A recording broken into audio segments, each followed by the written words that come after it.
Oh yes! Welcome to Midday Repartee. I am Rotten Glory on this fine Tuesday. Joined today by possibly, my new co-host for Tuesdays, Anthony Figueroa, creator of God's Hand. How are you doing? I'm doing great, man. Other than being sick, I'm doing fabulous. Yeah, right when you popped in, I could hear something's going on, dude. Something's going on.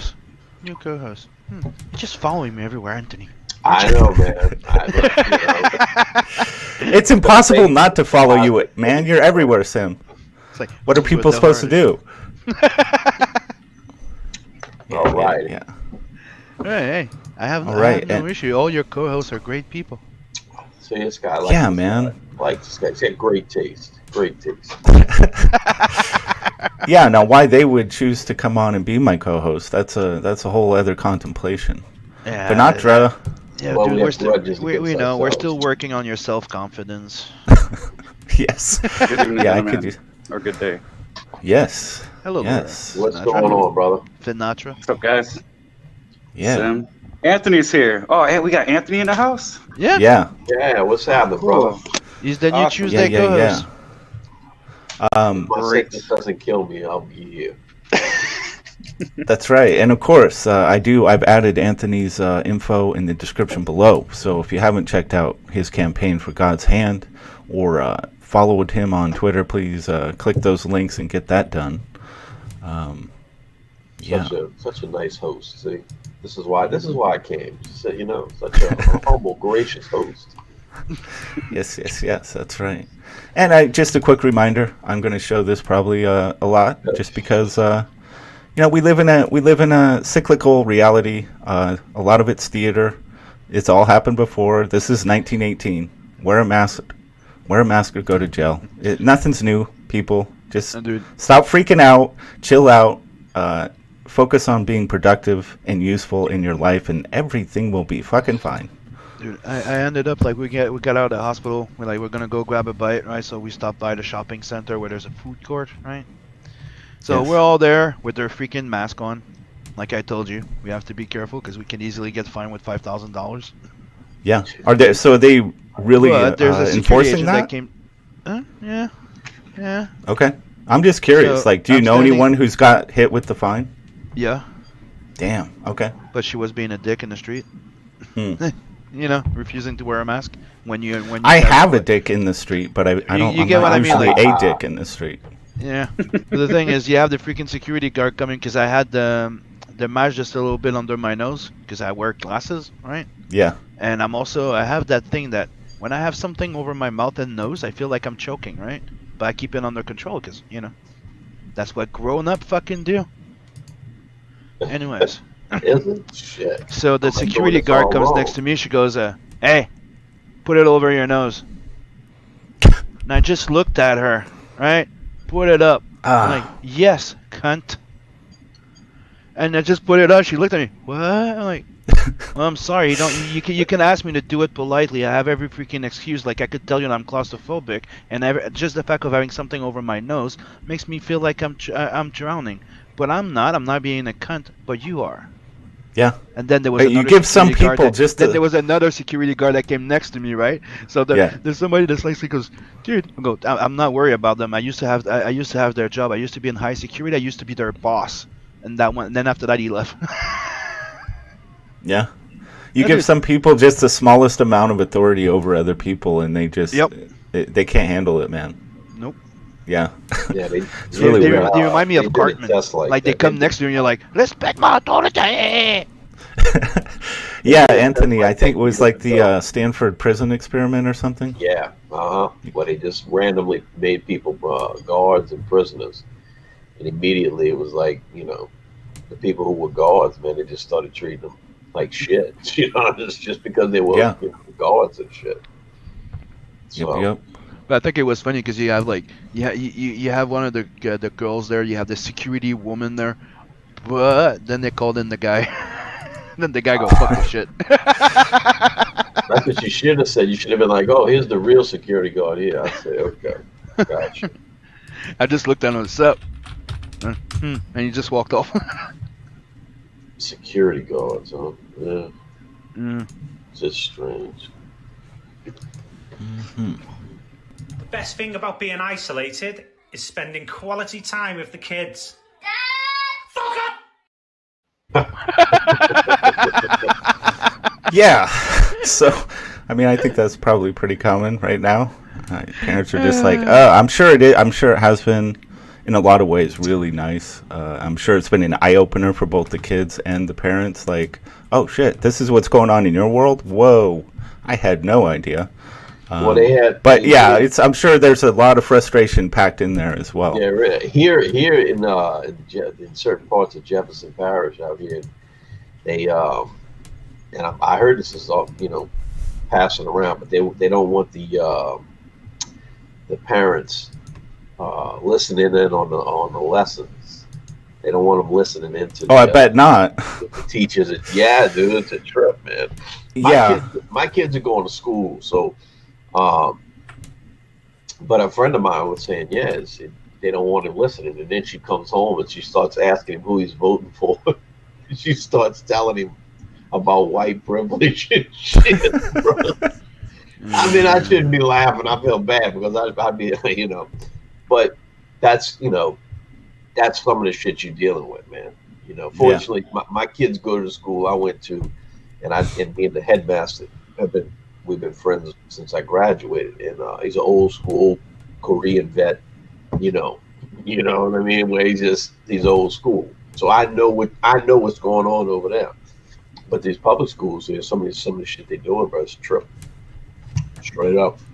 Oh yeah, I'm sure. A lot of parents, if they actually heard a lot of these lessons and things that they're pushing, it's like, yeah, I'm sure they don't want parents really knowing what's going on there because it's gotten very strange. My understanding, anyway, is that, man, the stuff they're pushing on younger and younger kids, and it's such a weird concept. It's such a weird concept that we don't want your parents knowing what we're, we don't want your parents seeing what we're doing. Like it's such a exactly. If a school told me that as a parent, I would like that day. That would be the last time they went to school. I don't know. I'd be like, you can do that. We can't here. Say again. We cannot stop. I cannot stop sending my kid to school. I could get a fine. I can go to jail. Wow. I can lose my kids. Well, I mean, you could enroll into a different. No, you can't. Go ahead. It's by sector. Oh, really? Oh my god. The only other Canada option. sounds The so only great. other option you have. It's private school. And do I need to tell you about private school?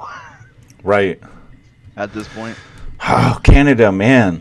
You've got some fights that you got to get on top of there. I mean, there's got to be some loophole or something that It's people the can do. If you want to teach your own if- kids, how can you take that right away from anybody? The right to Because teach your own children what you want them to be taught. I can't believe it. Well, That's what, one of the main things here. Unless they have like a mental illness and you're technically one of the teachers. yeah. See, Unreal. We have the same. We have one of that issue here. It's weird because here it's a party issue. It really is. Because you have this problem with education in some of these urban cities, like Chicago, New York, and shit like this. Terrible schools. So Right. one of the things that one side says is, okay, well, how about what do we do like school choice, and we give out like these voucher systems, right? So these parents can pick the schools that they want their kids to go to, because And they they all got these pick the same. magnet schools and shit. They got these magnet schools, right, which are charter schools, right, which are kind of like they're kind of like public schools, but they you don't pay the tuition on them like that, and so they're like, well, you could get these vouchers and you can have these parents be able to send their children to better schools, right? Now, the other party is completely against that, totally against that. Right. Now, which party, let me ask you this, something, Sim. Which party do you think is for school choice? Which one do you think is against school choice? No, I would say conservatives is more pro-choice, and liberals would be against. I say it's the opposite. I say it's the opposite. You would think that, but Sim's right. You would think that it makes no sense, right? Yeah. because you would think that, but it's not even. It's just It should be the other way around. because if you it's like like, to the classic mentality of yeah, those because sides. Yeah. correct, because the conservatives are like, look, well, we have an education problem. Why don't you allow them then to go to other schools? Then this will basically incentivize these other public schools to get their shit together, Mm-hmm. because nobody's going to want to go there, so you're not going to get the federal money. The Democrats are like, oh no, we don't want them picking their own schools and shit. And they're like, well, why? What is your real good reason for this? Other than things that are connected to teachers unions, which have nothing to do with the students, what's your real reasoning for not allowing a parent to say, hey, listen, this school is really not that good, so I'd like to send my child to this school over here, which is a better school for a better education. Look, I can tell you that here in the school systems, right? They actually condition and they're actually gonna replace teachers to make sure that the people that are there are actually activists. To the point that I have one of the, how do you call those people? Like you have teachers, but you have the ones that go there, especially there to help kids that can act out a bit. Yeah. You know, they also supervisor type of thing. So she was the one that I had the conversation about, not being told to shut the fuck up because he's white or something like that. And I had a nice little conversation with the man there, and I proved my goddamn point, right? I'm like, so am I allowed to say that you're not allowed to talk to me because you're a woman? You should get a man to talk to me. Right. And she went like, "Oh, Sim, you do make a good point." But then she also said, "But we have no choice to." I'm like, "Yeah, I know, but don't let that happen again." What a horrible article. Because I'm gonna show up at I school. was about to say, is that a real quote? Yep. It's a horrible Wow. article right there. Jeez.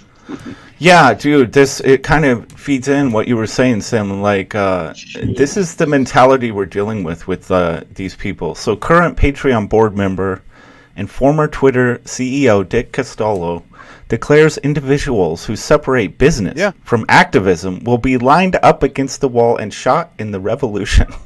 So that's what I keep saying, dude. The thing that woke me the fuck up a few years ago is to see one side going. Like, it's when you take a step back and you go, but let's put everything aside. And the only thing you notice is one side wants to talk, one side wants the other one to not exist, and you're like, you guys are the fucking problem. Yeah, I mean, this is the exact opposite of what I presume the majority of people would want to have as reality. And this is supposed to be pro-tolerance, right? But Am I right? This is supposed to be about tolerance, right? Equality, right. tolerance. It's Yeah, okay. It's fucking on two fronts though, man.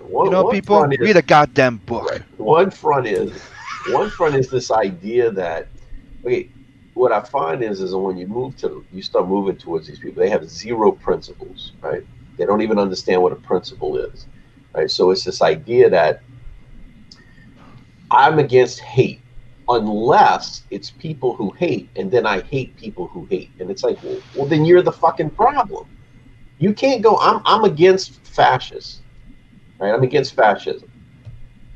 Unless I run into some fascists, and then I'm going to use fascist tactics against them. And it's like, well, then you're a fascist. Like, there's no, like, you can't, a principled stand is, I'm against fascism, so I do not engage in fascism under nothing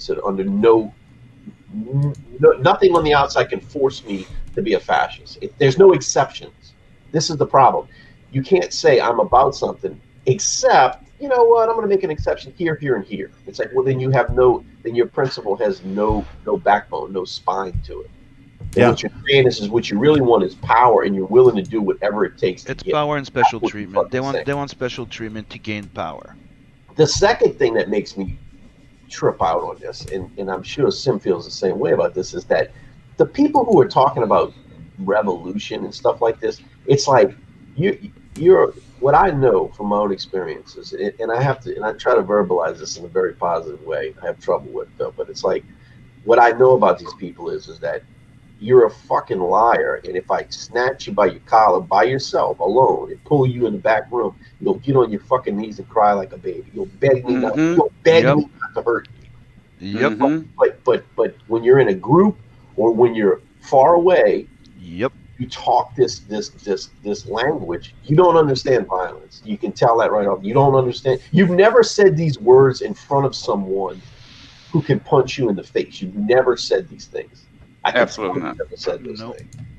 You know, there's a point of like, all right, there might be a culture war going on in a certain way. There might be a war of ideas, and I really think that It's a power struggle that's hidden. they keep saying revolution, but I think it's what they're instigating the whole thing, and it's not a revolution. Like, what's a revolution? And they're the one Right. pushing segregation Right, at this right. point. That's the problem. You're right. But then it's like it gets me, now that we're living through this, I think it gives us a stronger ability to maybe step back and go, wait, okay, we've got this historical thing that we've been taught, and it's like, wait, how many of these so-called revolutions were exactly like what is happening now? They're trying to, like you're saying, Finatra, this is like kind of instigated. It's like top down, where you would think a revolution comes from the bottom up. Not the case. Yeah. We're seeing it in our lifetimes, people. So it's got to make you ask the question: what about these other revolutions that they taught us happened a certain way? Have they all been instigated like this for other reasons? Like, it makes you start to wonder, like, oh, okay, this is a game that's been played for a very long time. Yeah, it's Hollywood trying to turn Right. the real world into their fantasy fucking world.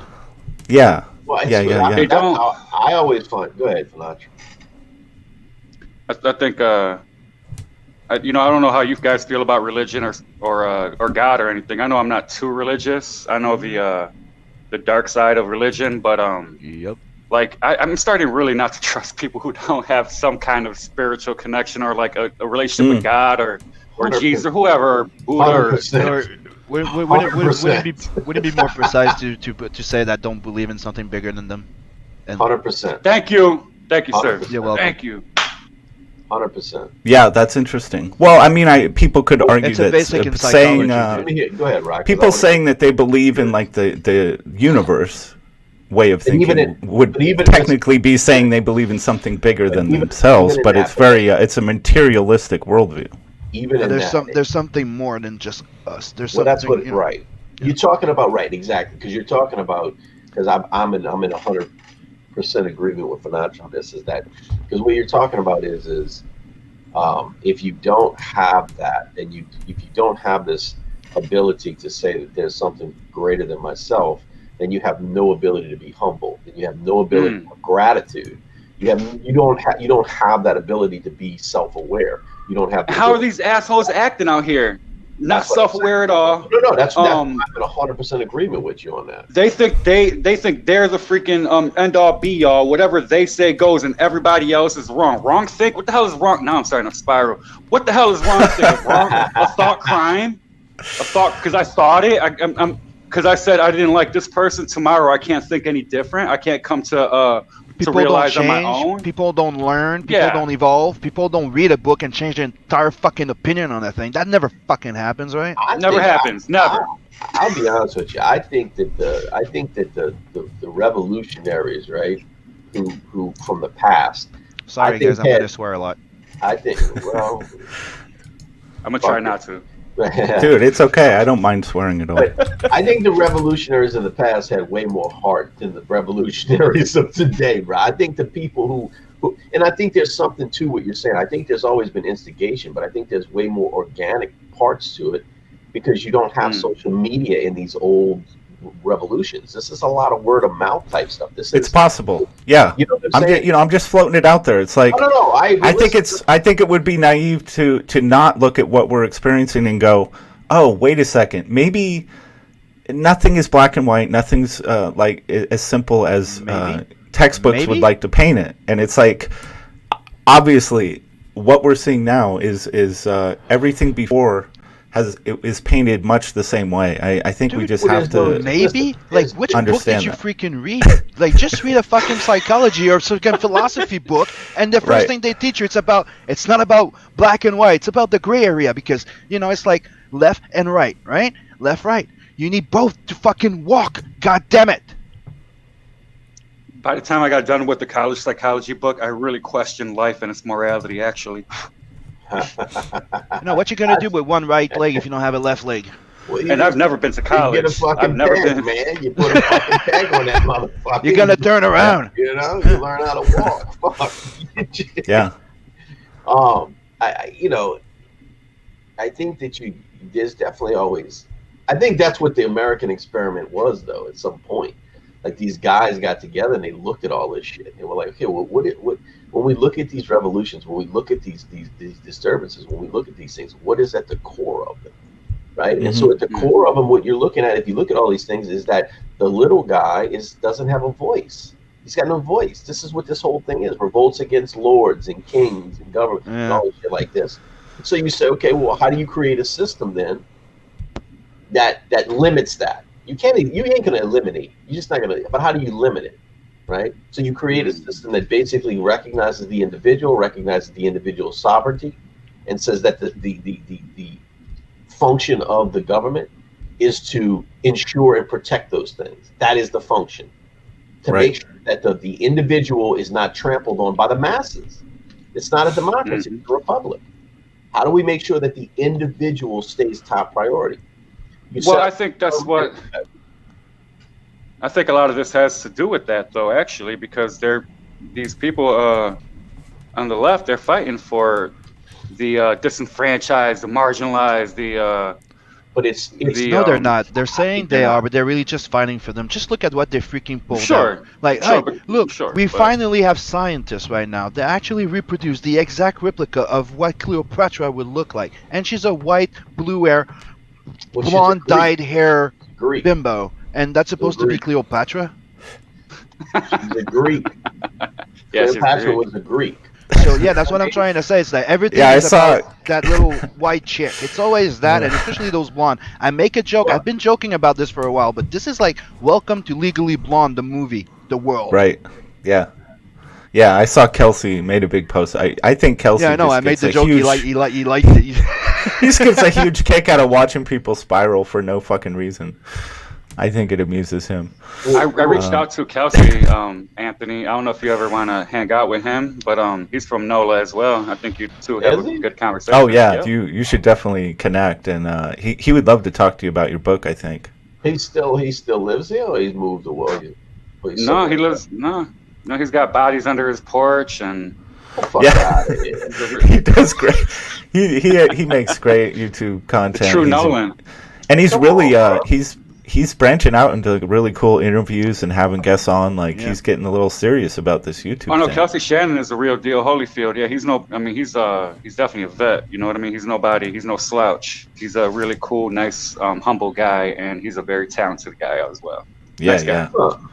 I know that's the first. It's weird though. It's just the first time I'm hearing about him being from New Orleans and still being. I sent him a comment. I said he should reach out to Anthony Figaro for an interview, and that's all I really said. And he said, or he liked it or something. So I don't know. Yeah, I'm gonna have to reach out to him, bro. I didn't know that. Yeah, I think Smiling Bandito says we are not as advanced as a culture as we like to think we are. We're the same as 6,000 years ago. We just drive faster. Yeah, I try not to be as cynical as that, but there's days where I feel like I don't think it's. I actually find great comfort in that. I think at the core, I think the core things that matter in life to being a content human being, I don't think they've changed thousands of years. The problem that we're facing is that we're not engaging the things that actually make a human being content anymore. We're engaging a bunch of bullshit that we're told is really important. It's this theater of the world going on around us, and we're told it's really important. You got to choose a side. You got to get involved in all this, and when really you don't. You could just step back, live your life, and watch the show from a distance. I was reading a story a while back that just reminded me of it. It was from a historian, and it's based on, you could say facts, or research or stuff, or beliefs or whatever, right? But the story was funny. His pitch was technically this, was that we used to be highly evolved until we freaking technically went too far and pretty much killed ourselves. Destroyed our society, then rebuild everything, and now we technically ruin our chances of evolution beyond a certain point, so we don't reach there again. A bit like the Atlantis cartoon. Right. Like the principle of Atlantis that they got too freaking, advanced that they technically ruined themselves. Well, the funny thing is though, And I we're thought not that was really, funny. we're not really that advanced though. Like we're Yeah, really but not. seeing, It's like, a if you go fucking back in it's an illusion. If you go back in the 60s, 70s, they were all imagining like the 90s we would have like more advanced Sure. cars. Then after that, they would 1000%. think that like in the 2000s we'd have flying cars, but we're still like in the 80s and 70s. Dude, No, we don't need flying cars. People don't know how to drive on a damn road. People I need think to understand basic traffic laws. Yeah, I think it's an illusion. I think just look at your medical industry, right? So Welcome, Gargo. it's 2020. Hey, how you doing? Hey. What's happening, Gargo? It's 2020. You can still go to the doctor today and then run a test on you and go, we don't know what's wrong with you. Like, what the fuck are you talking about? How it's 20 fucking 20? Oh, dude. You're telling me you don't know what's wrong. Healthcare is infinitely worse. Infinitely worse. I would say, because they're not even. It's not that it's drug worse. companies giving And them. not just that, dude. The old medicine that we used to take, that used to work, that used to cost nothing, are now not usable, not sell. They don't sell them anymore. But now you have to pay those fucking expensive pills to have those effects. Right, Which is synthetic, weird. Yeah. synthetic bullshit, and also they don't treat. They don't treat. Heard of Martin Shkreli? Who's this? Oh, my boy Martin Shkreli is a moneymaker.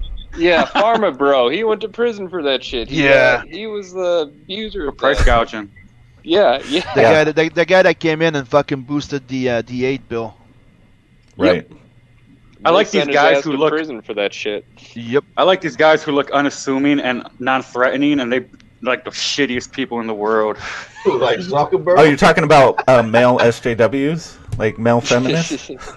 Well, I mean, not all of them are as smart as Martin Shkreli. I tell you that. Martin Shkreli Right. is a different kind of guy. Martin Shkreli was a dumbass.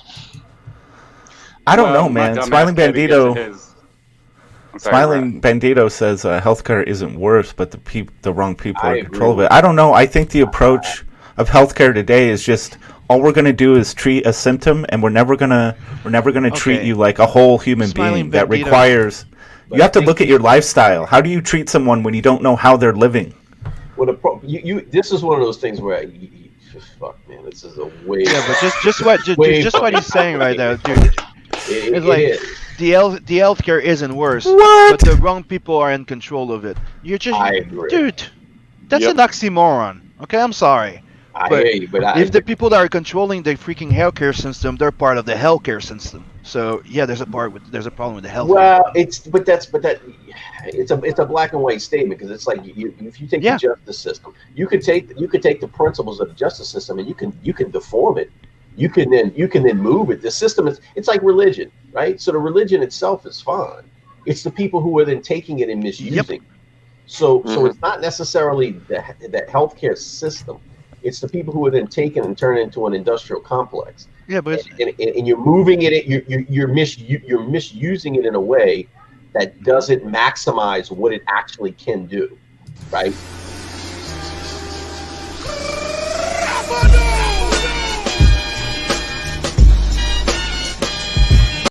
Yeah, slam that. Ink Spots, how you doing? Damn, again. Hey, what's up? Oh, I just shit. was on with Ink Spot. What's going on? Bro? What's up, man? Yeah, I called it. Yes. Hey.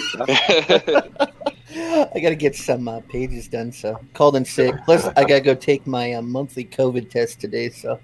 Oh, monthly? Jesus. You have to take it every month? Your job makes you do that? Yeah, because I'm a service provider. Like I do, I'm a plumber, so I go and do lots of people's houses. So I have to get tested once a month. You in a union?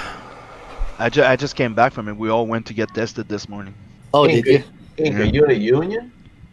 No, not on a union. It's just the company I work for requires it. Like you have to get a test once a month. So. Wow. Yo. Is it as bad as I've heard? It's for insurance.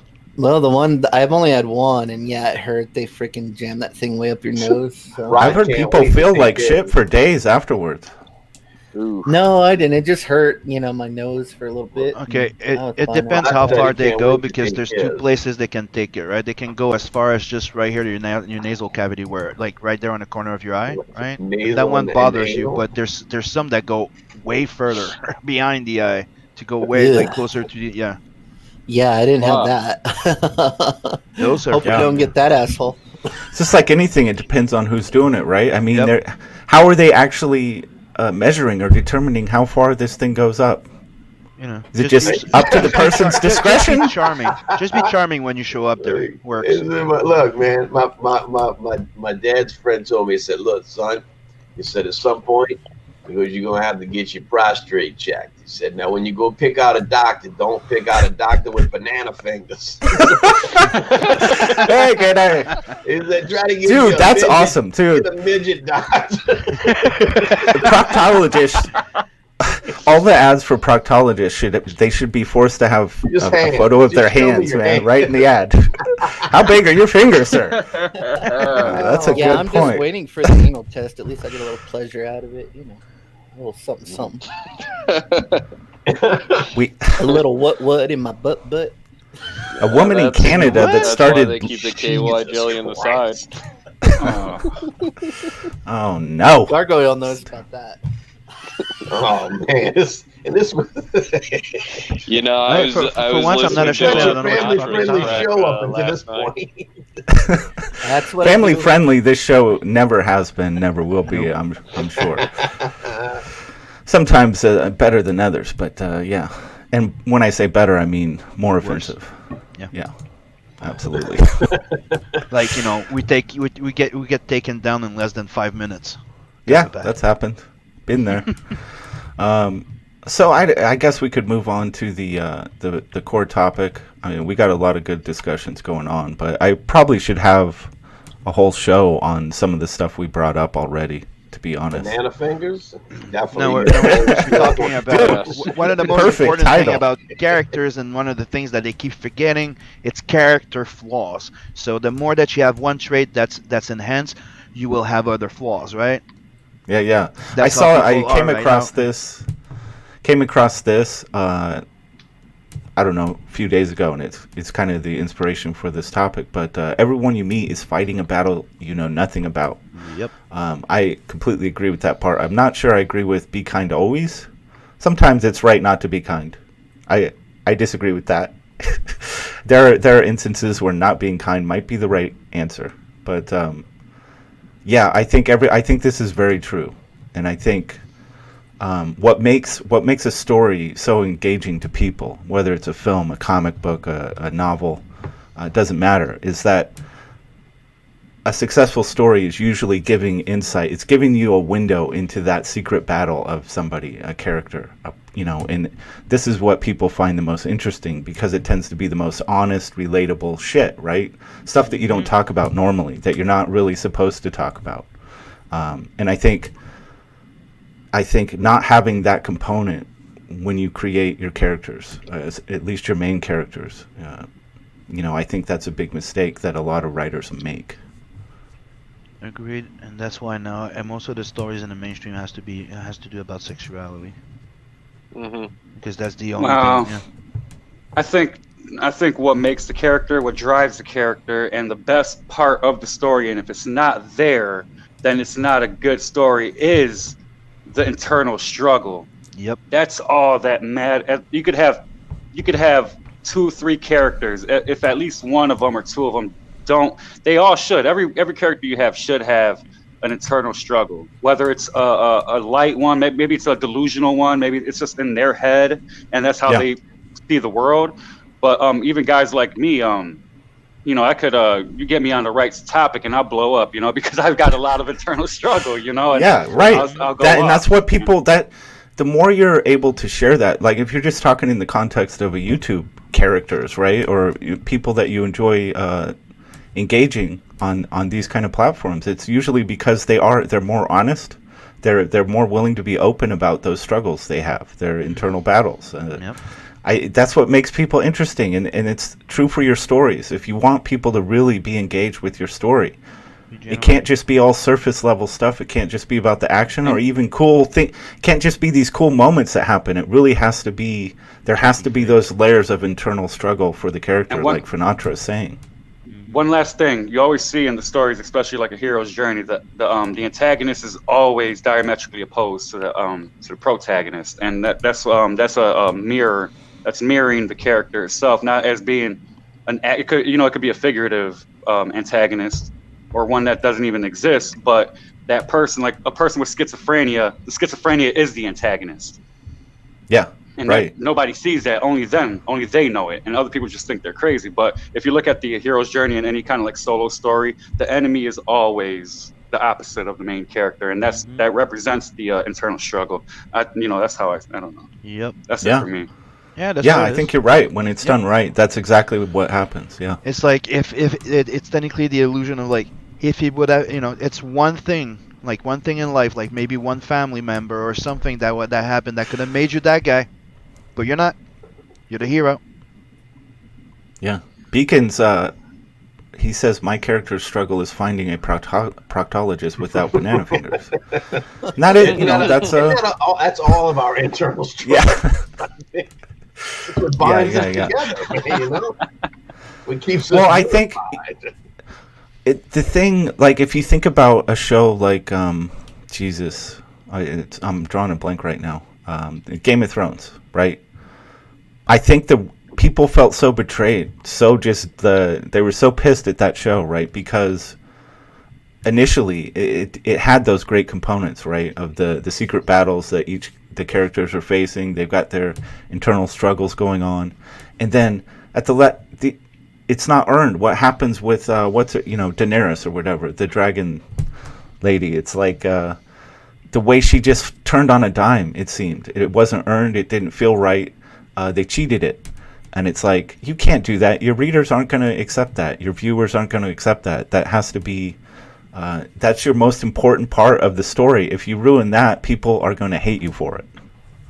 Yeah, I think a show that did it well was Dexter. He always had that internal struggle with his father being a police officer and him being a serial killer, and he was always struggling against, himself and against what he was taught was right. So, yeah, I thought that character was done really well. Like that, he had that internal struggle. If you ever get a chance, look up a guy named Michael Hauge, I think his name is Hauge, and he puts out these character arcs. And he's a screenwriter, but he puts out these character arcs, and what he calls it is like the core wound, right?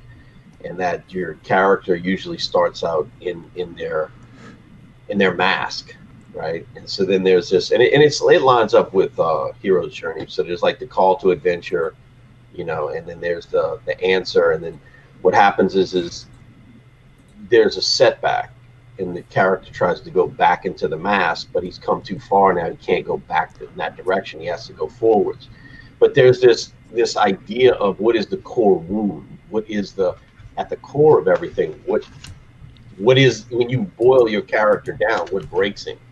Right. So what is the most hidden thing inside of him? What is his core wound? What makes him tick?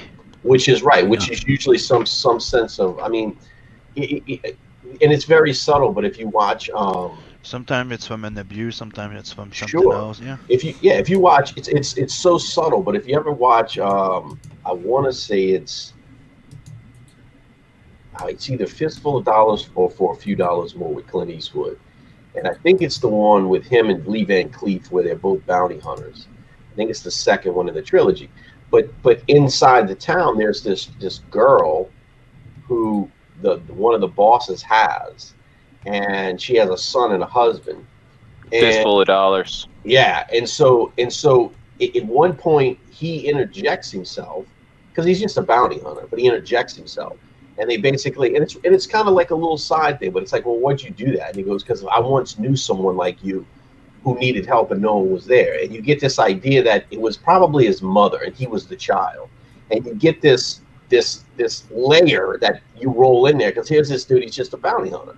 You know what I mean? But you get this layer in here that this is something deeper to this character, which then makes him infinitely more interesting.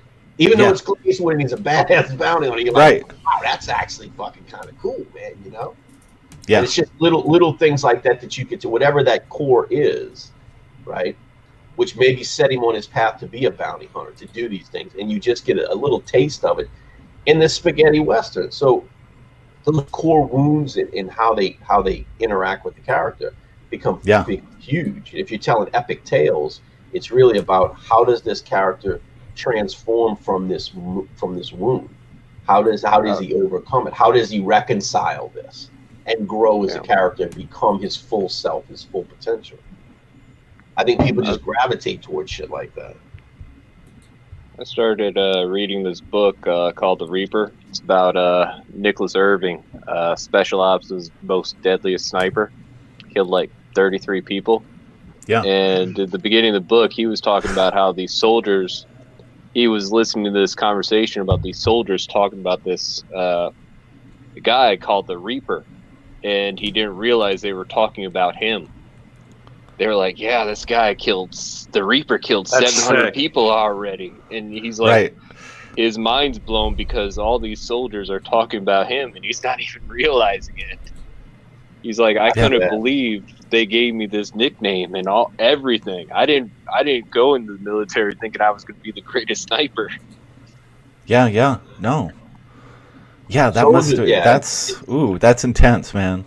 Was that a novel or a? Yeah, it's a novel. It's a novel. If you want to go on YouTube, YouTube Nicholas Irving. That's the name. The book's called The Reaper. And who were you talking about earlier, Anthony? Writer, I think. Oh no! Michael Howe. It's Hauge, I believe. And if you email him and stuff, he'll send you a writer packet, and it'll give you this because he has it broken down. Act 1, Act 2, Act 3, but then he has sub breakdowns on it, right? And it's really cool, man, because again, it gives you, and whether you follow it strictly or loosely, it doesn't matter. For me, it doesn't matter because what it does is it at least lets me see, okay, so here's a timeline, here's kind of a gestation period, if you want. You know what I mean? And it's like, okay, doom, and you kind of see, okay, well, this is my story. Here's how it arcs out. Do I have any of these components? And if I don't have the components, can I throw them in there with making the story better without bloating it? And do I have elements that are out of place that if I moved them here would make more sense to do it? You know what I'm saying? It was this, you start to realize there's these moments that you're pushing that if you push them correctly in this way, the reader will follow your character and follow along, and it will hit them and we were talking about this the other day, the human experience. What do we all have in common? Let me tell the story on that level. Sim hit on the problem with the comics today. It's like they're all superficial. What's my skin color? What's my sexuality? What's my gender? It's the worst. It's the least interesting thing you could focus on. Literally. Shit that it's like, okay, so basically I can read about 5 pages and know everything there is to know about your character. And that's it. And your character will never be more than what it is right now. Because it's never going to change its skin color. It's never, well, I guess it could change its gender. But you know what I mean? Like it is what it is. And it's like versus reading about these characters that essentially, yeah, that's great. You think he's this, and this, but then when you start to get into, well, what is the wound? What is his mask? What are these things? How does he compensate? What are his faults? What are and then you start realizing, well, wait a minute. What I'm looking at is the mask here, and the writer is starting to show me what's beneath the mask, and that's the stuff right there. That's the gold, right? That's got to be there. Not only will your readers become more and more connected to your story and your characters, if you have those layers there, these internal struggles and looking behind the mask kind of stuff. But it will also, the longer you do that and the more you build that with your characters, those traits, those things that you understand about your characters will start to make writing the ongoing story that much easier because you will understand their behavior. You'll understand their motivations. It all starts working. So it's also important. I think it is. There's exceptions to the rule. I think that if you, but there are exceptions. The Joker is an exception for me, anyways. Like to me, the Joker is much more interesting, not knowing any of that stuff, right? There is that, sure. The Joker, it's just then you're just like, okay, well, okay, kind of. It's like the Michael Myers effect, right? We don't knowing more about Michael Myers does not make him more frightening. The opposite is true. Right. I guess that's if you go into that, maybe that's part of it. I thought the fact that he was the only one that nobody could find the identity. Like he was the only freaking one. Like Batman could know anybody, the weakness of anybody. He had a freaking list to take down the entire freaking Justice League, but he can't figure out who the goddamn Joker is. That's horrible writing. Right. Well, comics do present a very unique dilemma for writers, because you have, typically, unless you're just writing something where it's going to be contained, most comics, people tend to want to create an IP that's going to go for a very long time. And it's, of course, if you do that, it's practically impossible for your protagonist to have a classical journey, right? That has a beginning and end. This becomes a real problem. I think comics suffer a lot because of this. But the way you can solve that is you've got to write in secondary, other layers of characters there that can experience those complete journeys that have a beginning and end. Okay, But you need to have those in your ongoing story arcs. They have to be there, or people will never get any sense of satisfaction or growth or anything really happening. And they don't have to be part of Team Flash. That's the entire thing. They don't have to. It's the real life people, not people that are in on the secret and have to. I think that's one of the stupid things they did ever since they did the second or third season of Arrow. Then it kind of infected the comic book too. So it's like Flash is not Flash without that guy. It's like the example I gave about when we had the discussion about Batman, the Nolan Batman. Like that's not Batman you have there. He's just a spoiled brat, rich kid who lost his dad and he just wants to beat people because fifis are hurt. Well, and it's not the I mean, I've come to Batman in understand. comics, it's a There's no cinematic detective. Batman. Right. Yeah, sure. And No, I think Batman is, he's protecting his. I mean, let's face it, he's a billionaire, right? Gotham is his. That's where he generates his wealth. He's protecting his wealth generation mechanism when he's being Batman. Let's face it. There's an element of that. In a minute. You're not a communist, are you, Rob? No, not at all. I'm just playing. No, but it's like you have to realize, like, when he wants that to stay the way it is because he's obviously the biggest winner in that game of Gotham. But that's not. He's that's the not biggest thing. winner. You think he wants to give that up? So yeah, he's going Yeah. to protect it, but he also wants to make sure the status quo is maintained. He doesn't want to improve people's lives necessarily. The entire He just purpose of doesn't Bruce want it to Wayne- get destroyed so he can keep making his money. Which The purpose Batman of you're Bruce Wayne talking was the about. fact that what happened brought him down to earth. Like he's technically one of us that has the wealth, and the reason why he's gonna protect it is because he wants to be able to use it to protect us against the other people that like the other rich family. Okay. That was Yeah. one of the things that he was like one of us fighting the good fight in there. Like some people Yeah. are seeing other people in there. Like that's what some people like. What's his name? Ian. I have mucks in my Well, head. Frank The guy Frank from Miller Tesla. explained it right. Is basically Batman was Bruce Wayne taking a job and a responsibility that he had something that happened to him that he didn't want to happen to anybody else, Mm-hmm. and he didn't want people to lose their parents. Simple PG thing. I mean, Yeah. R-rated thing. You don't And want four This people could go- breaking your home. And the entire and raping premise your of it mom. is that his parents were killed because the rich people didn't like the fact that his dad and his mom were actually like being more of a giving back there. They weren't into that all crooked things. So they're the ones Yeah. that They're- got them killed. Yeah. Sim, I think that's really key because, and there's the analogy, the metaphor of Batman's parents, right? They leave the theater. Yeah. They leave It's a the setup. theater. And if you look at the world, the political, agenda-driven world as a theater, right? The whole world's a stage. The parents were trying to leave the theater. They were trying to actually get out of that game and maybe do something actually really productive. Maybe actually make a change in the world around them. They were leaving the theater. That's when they got killed. I'm gonna go. So I'm gonna- these movies have so many layers of subtext. I gotta go. And with that's like, as a 85. writer, you've got to be able, if you can work on that level of these layers of subtext, that's when you're gonna be a champion. I'm gonna push back on this in a joking way, but I'm gonna go with ink on this. I think that's poor writing. Which one? Which part? The part where they take their young child into crime alley. I think that's But it's all metaphor. I mean, I know. You know what I'm saying? It's like that's joking. I'm saying it in a they were leaving the security of being in the theater. I know. It's all a metaphor. I know. Listen, stay away from Child Trafficking Boulevard, okay? And don't forget that it was not called Crime Alley before.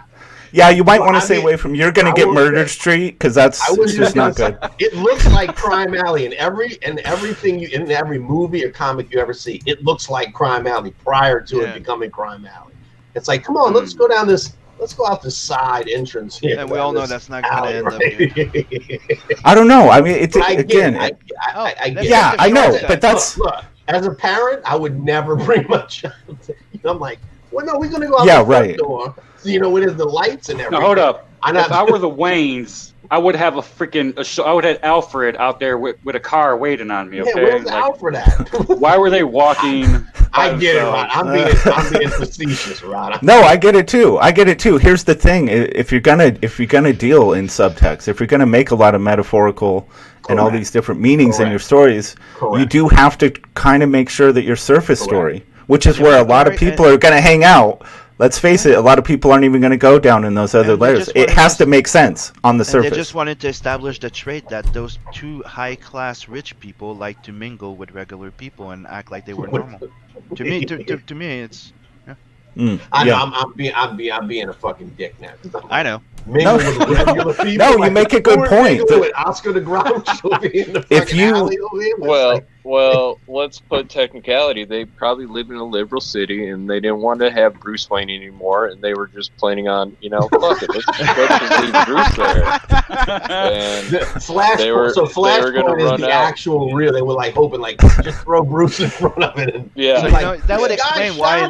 That would explain why in Flashpoint the dad is so pissed that he becomes so violent because he was set that up to get rid of the kid. But the mother didn't want to let the kid go, so she flipped out, and then she got killed, and he got killed. So that would make some sense. Let's point something out. Let's point something out that they have not changed. That's always consistent. The mugger is always white. Let's be honest with ourselves. Nobody's ever been mugged by a white guy in a seedy alley. Oh, right. That never happens. Anyways, we tend to. I'm just trying to be politically correct. Yeah. Another rich saving the poor story, Smiling Bandito. Well, yeah, maybe. I don't know. Like I said, I don't think that's. I don't think that's the full story. It was a retelling of Zorro. That's why when they came out, it came out with the movie Zorro. Well, ultimately, I would say that Rod. I mean, what you're saying is probably the most accurate because it's like, and it is, and it's one of those things when you get into storytelling, right? There is a level of subtext that comes into play, and I think it's part of the craft. I think if you can utilize that in it, like you said, Rod, in a proper way, you can utilize these storytelling techniques to strengthen the story. I think that's what you want to do. You're hunting for that.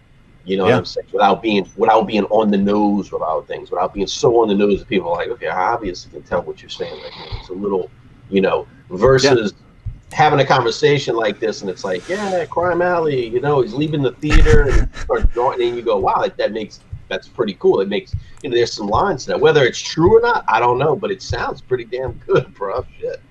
Yeah, I mean, it's again, you can't completely sacrifice the surface story for the subtext, and usually for writer, if you're into that, the subtext is always way more fun than the surface story, but you can't completely feed the surface story to the animal of subtext. You can't do it because it's got to work on all the different levels simultaneously. That's what makes it a challenge. Now, does some of the iterations of the Batman thing, does it work? Them going into an alley like that, does it make any logical sense for them to do that? No, it really doesn't. So it only works on the metaphorical level. Does it work? It does. Listen, it does and it doesn't, because it's one of those things where it's a nitpicking thing, right? So you have, because all of us have done things that after we did them went, God, that was fucking completely stupid. This could have really went bad. But you know what I mean? Where it's like, come on, let's go. And again, let's take just the Nolan version, right? Or most of the versions where it's like, look, Bruce is scared. He's thinking about, okay, come on, let's get out of here, right? And and so he's thinking about his kid. It's like, oh, here's an exit. Come on, let's go out this way. And they just cut out, and he's not even forced. He's not thinking that. He's not ahead going, well, that's Crime Alley out there, and there's crime and all this stuff like this. He's in the moment, right? And anybody who's ever been, like, I learned this from coaching Little League, right? So I'd be one of these people who'd be like, look at Drew Brees. Well, he's a quarterback. Why is he not throwing to that guy down the field, right? And so you don't realize, like, I'm serious. This is one of these elements that as a viewer you never really understand, right? Yeah. Until you get into this position, and it's like, well, then when I coach Little League football, I'm talking about like 6-year-olds now, okay? I'm getting hyped up, and you're out there calling plays and shit. It's like what you don't understand is there's an adrenaline factor that as a storyteller, as a viewer, you don't understand. You're going, why didn't Drew Brees throw that guy down the field? It's like, yeah, well, because he's got these other 200-300-pound guys chasing him at the same time while he's calculating all these things in his head. So he's not just sitting there in the comfy of his house going, look at that guy down the field. You could throw to that guy. It's like, it doesn't work. There is an element of adrenaline and stuff that, like, you see James Bond chasing the guy, and you're like, just shoot him from right there, just shoot him. And it's like, yo, bro, he's trying to figure out, how do I not fall off this roof? Yeah, like, you know exactly what you're doing, but you turn around and you see exactly where it's like, yo, bro, there's some real balance that's going on here that, and you forget that. And so even though it seems kind of wacky that you could see in a world somewhere that could happen. It could happen. It may not be the smart decision, but when it I could used to play happen. football, like, as quarterback, dude, that's the thing. It's like you have to play in your head. You turn around, you have 3 freaking big giant apes coming at you. You kind of blank out for like 3 seconds. You're like, whoa, where the fuck am I going? Yeah. Well, it makes me think about everybody thinks they know what they're going to do until they get into a fight, you know, when we're talking about a fight. Or when somebody get, I would have done that. Why didn't you do this? Well, because I was going to get my head knocked off. Man. It's insane. Yeah. Running, dude. Like, when that shit fighting. Running, it's like, Jesus Christ, right? It's fucking. You always think you gotta, all these martial artists and stuff, and then they get knocked out with one punch or whatever, and it's like you thought you were prepared, but you never know until you're there. And no, that's what real life is. That's what real life is. That is a fact. There was this guy a few months ago died from a sucker punch to the head. Oh wow! Oh, that's seriously dangerous. Dude, my bro got disfigured. My bro got disfigured because of it. Sucker punched me and I died. The guy wanted to be like in the movies, right? So he sucker punched my bro, but he ran, jumped in the air, wind up his freaking fist in air. While my bro didn't see it, turned around and got punched in the face, so his skull got cracked. He has the fucking eye socket going down. He had to have surgery. That's a Bensley fucking situation right there, boy. Situational awareness. It's like, people, be aware of this. Like, movies are movies, right? If you actually try to punch a fucking glass window, you might open your goddamn main veins of your arm. Keep that in mind. Like, real life difference, right? Yeah. If I come in and I grab a fucking roll of fucking like nickels in my hand and punch you real fucking hard, there's a big chance you won't wake up. Yep. There's certain pressure points in the head that if you punch too hard, you get hit too hard, you're not waking up. Dude, did any of you guys see that? I think the show's called Patriot or something. Hilarious show, man. It's just really good. But there was this bit in there where a guy, like, he usually uses like a little sack of like dimes or something. But he was in a foreign country, and like they were like insanely heavy, like huge.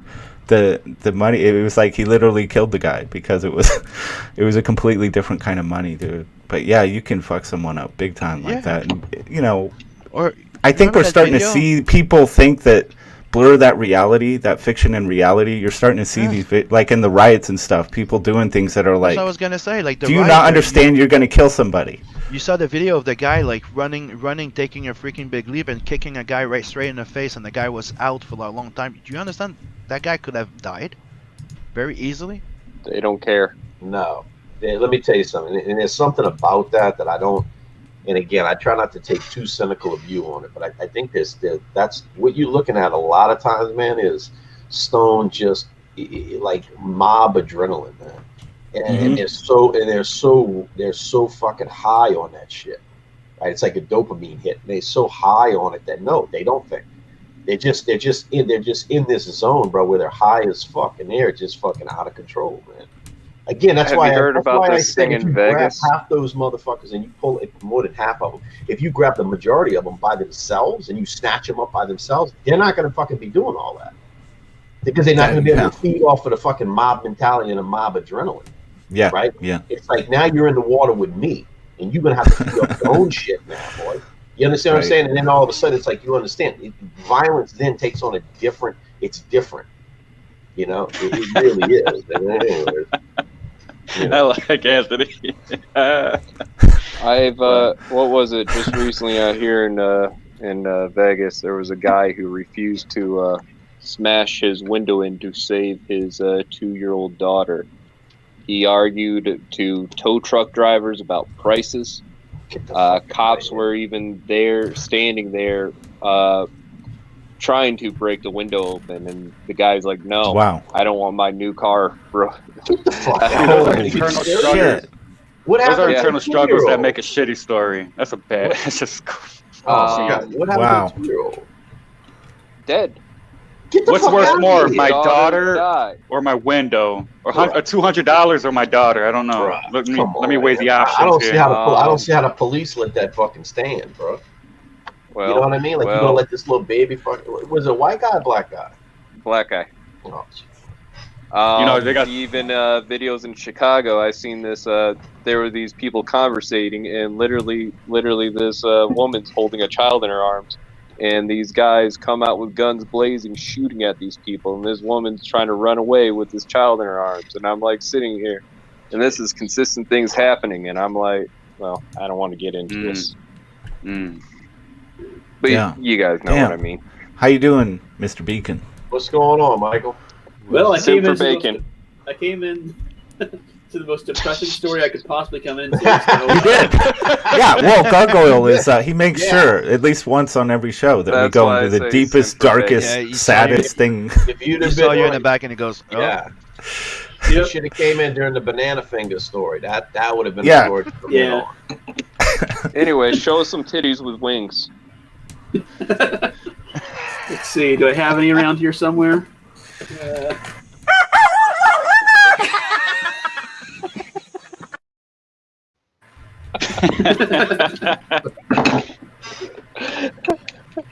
There we go. Like, yeah, do this last night. Dude, ask and you shall receive. Yeah. Damn. Simp for bacon. Nice. That's gonna be a T-shirt soon, by the way. Yeah. Sure. All right, what the hell were we talking about? Damn it, Gargoyle. We were talking. I was changing the That's what happens when conversation. the bacon comes in. We were talking about don't ever go in a crime alley with a doctor that's got banana. Oh, right. Definitely, it will. I love how it just will fuck you up every snowballs into like wherever it goes. That's the fun of this shit, dude. I find this shit really. I think all lawnmowers should be outlawed and like. Just imagine like a row of people cutting grass this way. Like how awesome! I would just sit there and watch that every day.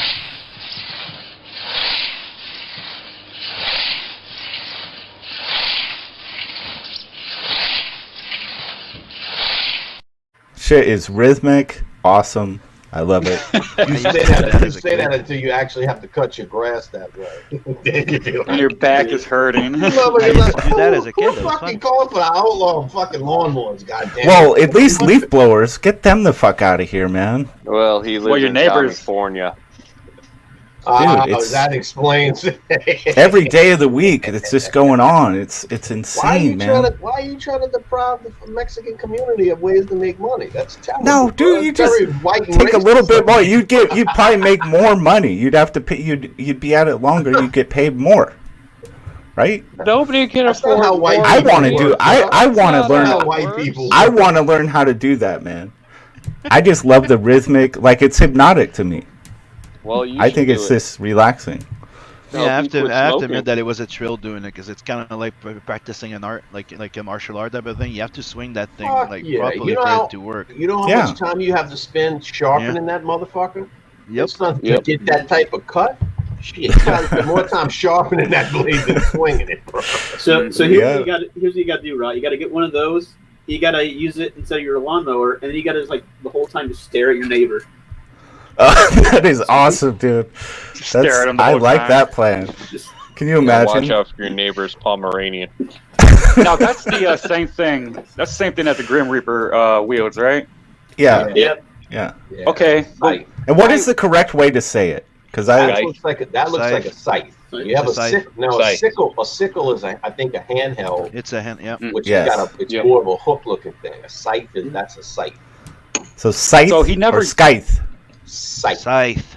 Scythe. Scythe. Okay. Like, yeah. So- yeah. Okay. So they say the touch of death, but he never See? uses that thing. He just Dude. kind of carries it around and looks scary. Like he doesn't. Well, Smiling use it ever. Bandito has it In right. You Greek see, mythology, all he did was push a rowboat. He never really. But that was That's all he Charon. did. That was Charon, though, wasn't it? Charon. You talking about River Styx? so I Smiling guess. Bandito is like, I'd hire 7 sexy women to cut my lawn like that. And then he says, wait, only 2 because 3 women together is a coven. Yeah, Oh, that's my goodness. that'd probably be dangerous.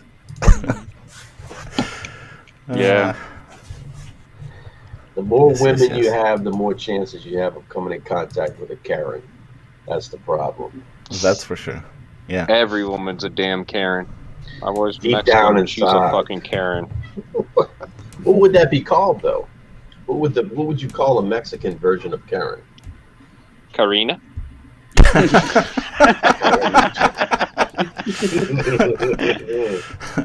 This is a Karen trying to win an argument on Twitter.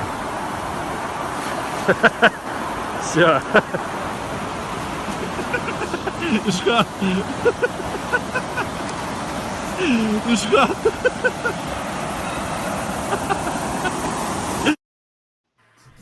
Oh, Yeah. my goodness. Yeah. Raj, you have to look up Dungeons and Dragons, the Karen edition. If you've never seen that, it's fucking hilarious. Oh Karen man, I edition. heard what they're doing with D&D, man. It's just insane. They do this skit where What it's did they Dungeons do? and Dragons, the Karen edition, and so they're like playing Dungeons and Dragons. See if you can pull it up. It's like Okay. 5 minutes long. It's worth watching. It's funny. Is this? Yeah, but am I going to get struck for it? Who cares? You always do. I don't. think Right, so. that's true. We've been going an hour at this point. It's all candy at this point. Yeah, it's all extras. It's all bonus. It's all And, land. if we gotta go, might as well go in style, right? That's It's all right. land, yeah, baby. Yeah, they're sitting around Dude. playing Dungeons and Dragons, but it's Karen edition. Why don't you you want to bring up your campaign there, Anthony, and share your screen? And while I'm hunting for this, you can tell people a little bit about that. Gotcha. Let's see here. Share screen. What is I'm that always exactly? trying to fucking do this. Let's see if I can do this right. Got it. Go. Share. Why am I on this motherfucker? I want to share. Tab. How about this? Share audio. Why is it not letting me fucking do it? Oh, there we go. Got it. All right, so let's go to. Come on now. Let's see here. How's that? Is that up? Can y'all see that? Yeah, but don't hear anything. Oh, it's gone. All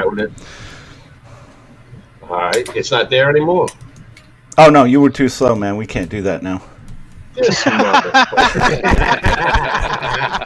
I am, bro. I am fucking retarded when it comes to This should be working. I don't know what's happening. That's weird. It's called karma. this. There it is. God's hand, people. All right, here we go. Here we go.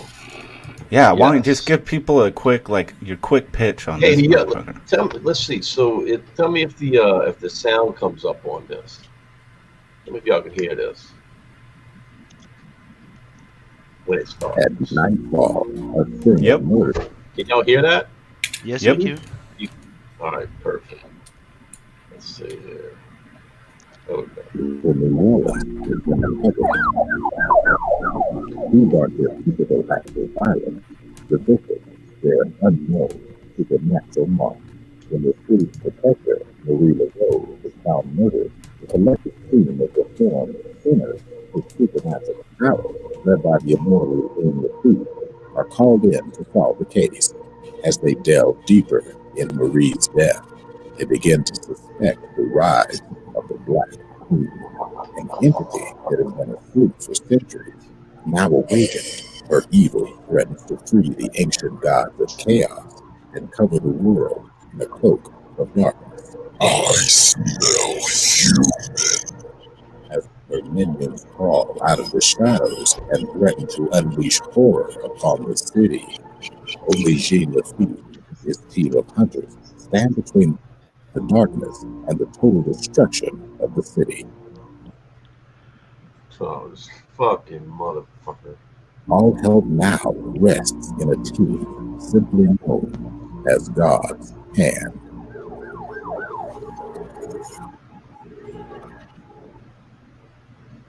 All right. Almost killed on us a few times, but we made it through that. All right, so here's the campaign. God's Hand, Jean Lafitte, badass pirate. You know what I had to describe him? I think we was on yesterday with Ink. You know what he is? If anybody's ever seen the movie Sharky's Machine, he's basically Sharky from Sharky's Machine. If you've never seen that movie, you should go see it. Sharky's Machine? Yeah, Sharky's Machine. I've never heard of it. It's a Burt Reynolds movie. it's check it out. That's right. basically kind of the archetype of what he is. Cool. King of the Dead. Look at those T-shirts. You want one of those? Everybody should get you one of those.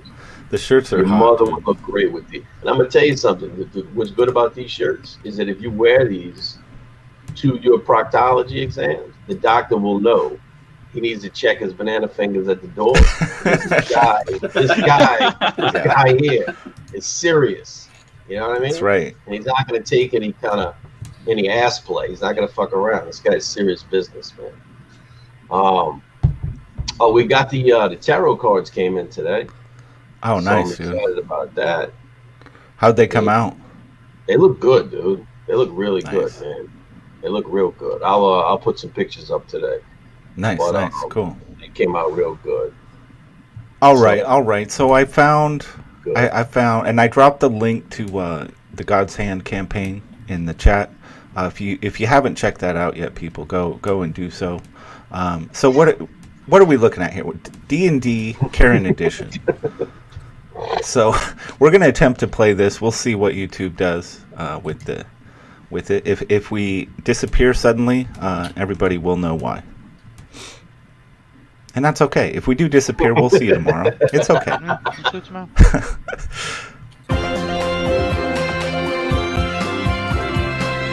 Man shorts. It's a little okay. Just a little bit. You stand at the edge of the town Bailron. Smoke and fire billow from the wood frame buildings. You see some people running, some caught in battle. A farmer tries to protect his produce from being engulfed. What do you want to do? I'm gonna run full speed into battle and just go into rage when I get close enough. I'm gonna ready an action to cast Scorching Ray. I'm gonna chug a health potion and knock an arrow. I assume you two are following Lance? Yep. Great. You enter a courtyard. Everything is ablaze. On the other side, you see a Minotaur, and he notices you. He turns, and in a low, gravelly voice says, "And who might you be?" Your worst nightmare. We'll see about that. Roll initiative. 17. 21. 13. Okay, the Minotaur goes first. He charges 20 feet toward Lance and does a gore attack, which deals 23 damage. Ow, I'm swinging on him.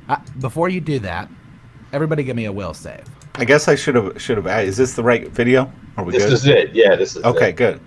I'm waiting for it to get funny. It's good. But, This is the subtext. This is the I know. It's the setup. Let it go. I don't have patience for It's this about shit. comedy's about timing, dude. Come on. Continue. It says no. I don't know. I think it's a sign, guys. on his shirt. Okay. 16. 18. 12. You all feel a disturbance in your minds.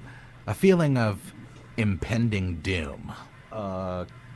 Can I still attack? Not at the moment. In fact, the disturbance has grown so overwhelming that the three of you completely forget about the Minotaur. I got a 19 to detect magic. It's not so much magical as it is spiritual, but you definitely hear voices in your head, and they're casting seeds of doubt. I got a 25 on perception. Do I notice anything in the physical world around us? You hear a door burst open. Wood splinters and flies everywhere as a figure emerges from the shadows. It's a woman wearing sweatpants and a shirt that's 4 times too large with the words "Live, Laugh, Love" written on it. She's wearing slippers and way too much makeup. The back of her head is shaved for some reason, and her bangs swoop down the left side of her face. She stares you down with cold, dead eyes. Does the Minotaur see her? Actually, the Minotaur is looking around nervously and backing away slowly. As if he's I'm going to call out to her. Ma'am, I don't think it's such a good idea to be out in the open. Her head spins around a la Linda Blair in The Exorcist. She marches up to you. Who's in charge here? That's hard to say. We're all pretty high level, but if I had to guess, I'd say the Minotaur. The Minotaur looks at you with pleading eyes, and in an instant, the woman is in front of the Minotaur, unleashing a lengthy diatribe. A diatribe? She's just like yelling at him? Should we go? We should go. The Minotaur wails as his ears and eyes rupture with blood. His body goes limp and falls to the ground. She turns to engage you. Well, I'm running. Her hair grows rapidly like vines. It approaches you and attempts to grapple. Everybody give me a dex save. 8. 3. 6. As you reach the exit of the courtyard, her hair wraps around your feet. You're all three dragged back toward her, and she lifts you up to eye level. Nice. I got an 18 to attack her hair vine things. Does that hit? Roll damage. So I got a question. Have Karens always existed, and it's just hyper focus on the, like, with the advance of We used to cell just have phones and other- having video all the time? Like they're more visible now, or are they like a recent phenomenon? Yes, they've always existed. I think they've always existed, but in their current form, they're very uniform. They're organized on the media. Yeah, I don't know. Their self-importance has grown extremely high. Dude. Yeah, in the good old days, we used to burn them at the stake. Right. And there's no denying that customer service, by and large, is a very different animal than when, at least when I was younger, it seemed like there was a lot more focus on customer service. So maybe the Karens were used to being like I'm sorry, kind of people bending over backwards to make sure the customer was caring. That mentality is kind of gone. They used to interact with the customer very good, right? But they didn't care if you told them we don't want this, but they used to care, like, well, we're still doing it. Well, I think they've always been bitches, right? It's always been just a fucking bitch who needs some dick in her life. I think you've always had that, but I think what's happened is there's some type of weird uniformity. I don't stick my dick in crazy. I'm sorry. Look, they used to come from the other side. If like you having sex with any woman, if you having sex with any woman, brother, you sticking your dick in crazy. They just ain't no. You know what I'm saying? We're not in a Karen crazy. You guys remember the Mothers of Christ in the 50s, 60s? They're the one that brought the that brought the comic code. So the Karens have been there for a long time. They just came from another side right now because I think that. Well, is that you think that's being a Karen, like saying that, well, here's something that doesn't seem to have any, like, is it for mature readers or not? You think that's a Karen move? Dude, that's not the censor that we had before. They were just not allowed to do shit in comics. Even if you wanted to do horror comics for adult, you couldn't put blood in there. They had to take out the word horror. They had to take out this. We're talking about that. Just went too far at that time. Yeah. And then it went way too far. Then we what we call mature, it's called ratings, not censor. It's ratings so that people are aware of what they're getting into. Hey, this is for adult, not for kids. Well, you had Karens are probably the original. If you think about it, I mean, in their current form, they're probably some of the original versions of SJWs. I mean, this whole cancel thing, you know what I mean? Like, that's the whole joke when you talk to your manager. It's this idea that if you don't treat me the way I want to be treated, or that I need to be treated, then I'm going to go and kneecap your fucking way to make money and shit. I thought it was the angry church mob, those people who always complained about, skateboarders and fucking kids, everything being satanic. Right. Well, I thought the Karens were always the one made as example, where they go in front and yell and yell and yell and get crushed, and everybody goes, "Fuck." Yeah, I think that's the thing I'm kind of figuring out about it, is they're not necessarily always wrong. It's just that their methodology of presenting is fucking annoying as shit. Just quit. I can't help but to think that through true creativity comes through restraints and regulation, when you have to actually think about what you're creating. Now, if the Comics Code Authority didn't come out the way it did, for the reasons it did, we wouldn't have had characters from like the Fantastic Four. We wouldn't have had characters from Spider-Man's Rose Gallery. A lot of these things were thought about because they had constraints. Villains couldn't be empathetic. The only one I think they really started getting was Galactus, because Galactus, when you learned about him, he wasn't an actual villain, but more just a force of nature. Magneto, over time, maybe in the 80s, but when you're talking in the 60s, in the 60s, the X-Men comic wasn't really that great, and I don't think it wasn't really that much about what they say it is, like civil rights and all that stuff. I mean, at a point, but I don't think that really got to it until like the 80s, when Claremont got on board and really delved into the especially like the Morlocks. That's a really great example for a lot of these BLM and Antifa. Actually, if they wanted to have a sympathetic view, you could compare them to the Morlocks. Actually, they look like them. There's a topic for us at some point. Fantastic Four sucks. Changed my mind. Oh, but okay. Try the new Fantastic Four. Every time these characters complain in CG or whatever, they attack artists. What happens? They just what happens look like when idiots. When what? They get like paid. What's the response? They get paid. They get paid. Okay, like right. Sometimes constraints are a good thing, because it forces you to be creative, it forces you to be innovative, and it presents a challenge for you to actually create new opportunities, not only for yourself but for the next people following you. Anything you can find a positive or a negative effect on it. Like you can also say that you can also say that it limits you, because you're not as free as creating it. Yeah, but you're forced. You don't. Or not. Yeah, that's it. To me, it's like the art is to make the best out of it. You don't grow. You're talking about necessity being the mother of all invention. That's what you're talking about. Yeah. So it's a true statement. Whether you want to, then you get into another one. Whether you want to live under that or not. You know what I'm saying? What produces more creativity? I don't know, man. Shit, that's what Polnick touches on a couple things like that. He said he had an open line where people could just share their stories with him. He didn't care if you lied to him or not. He just wanted to hear what you can make up to him, or what you could tell him to inspire him. Another thing he said on the Joe Rogan experiences about self-censorship. This is going to be dark, but he was in this reading session with this lady, and she was telling that she wrote this story about how her grandfather sexually assaulted her, and after the sexual assault, she killed this dead bird, and she noticed how strangling the bird to death felt the same as it felt her grandfather. And it's like, damn, that's fucked up. But he's like, yeah, that was a powerful statement of life and death, but she knew she couldn't put that in any book. Right. Because of how fucked up it was. But if you listen to the show, I advise you to listen to that show where he showed up. But yeah, Jeff Polnick touches on some interesting stuff about that. Cool. Yeah, he's a damn good writer, that's for sure. I enjoy his stuff. I don't know. I haven't read any of his more recent work, but I was really into him for a while.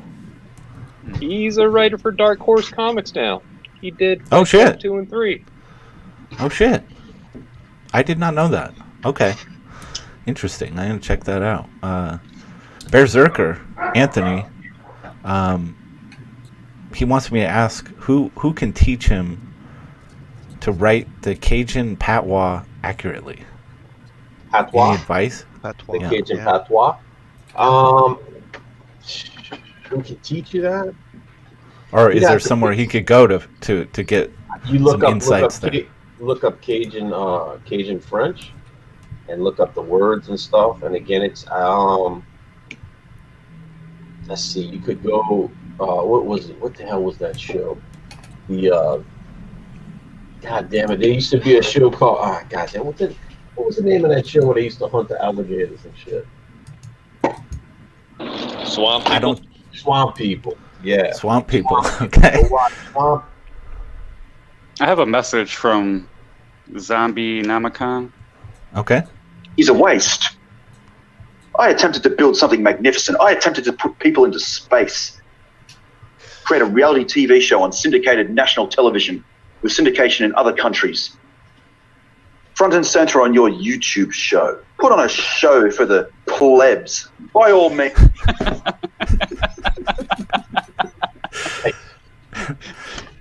There you go. Nice. So, it's not about space. It's about hunting alligators. It's called Swamp People. You got they got a few cats on there if you listen to them talk.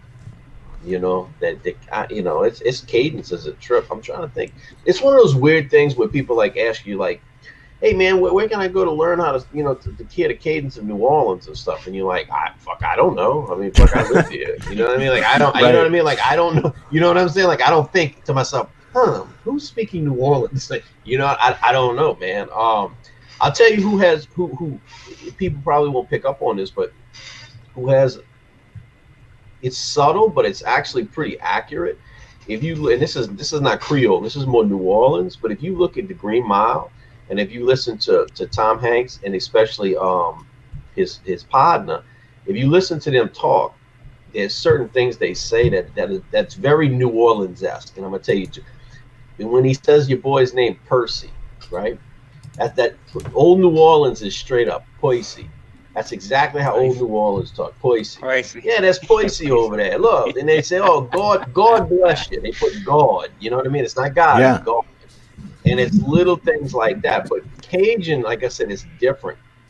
But it's it's its own dialect. It's got its own slang. It's there's more French in it. Yeah. It's not toilet. It's commode. What? Yeah. Hey, Rod, I'm gonna be getting out of here, man. Sorry I didn't talk much. Tell people about your writing contest. I actually just sent you a submission for it. So.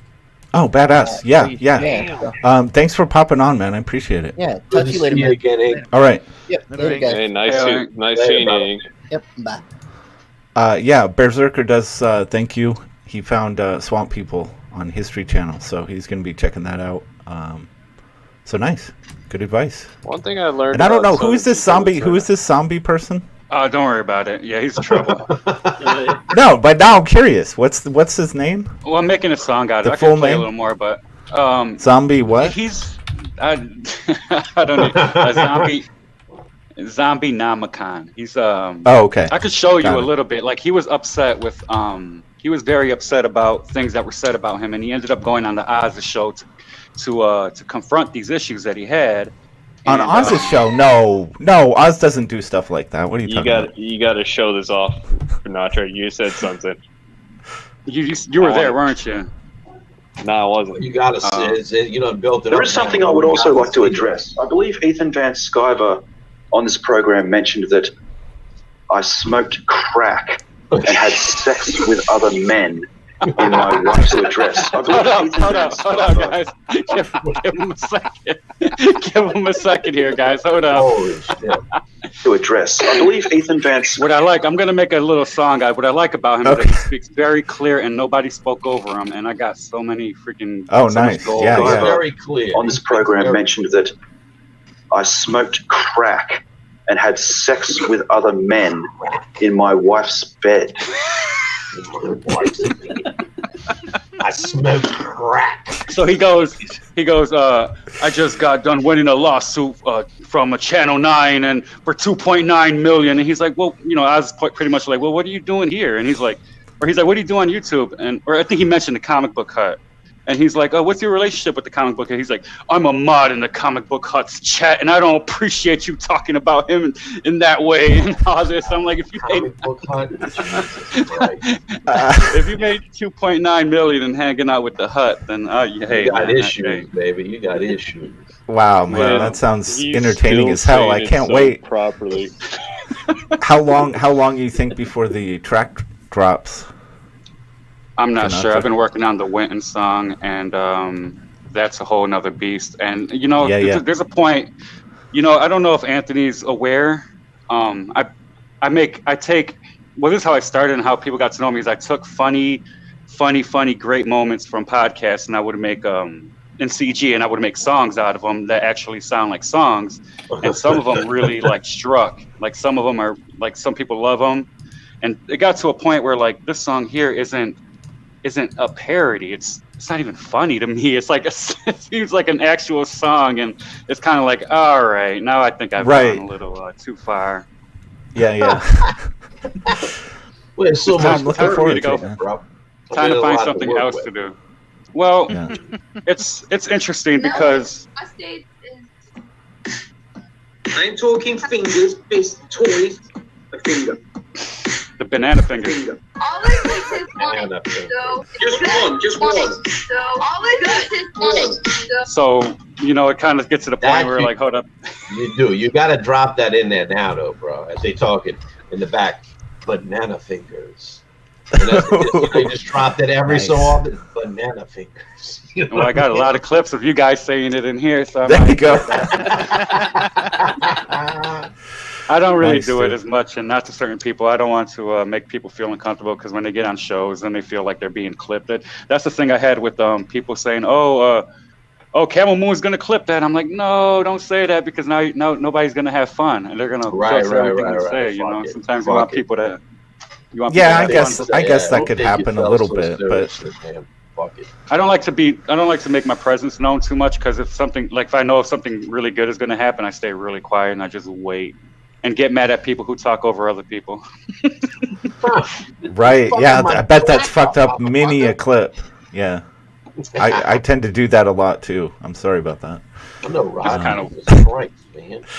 Every time I try to say something, you just fucking step right up. Look, you're doing it now. No, go ahead. So anyway, Finatra.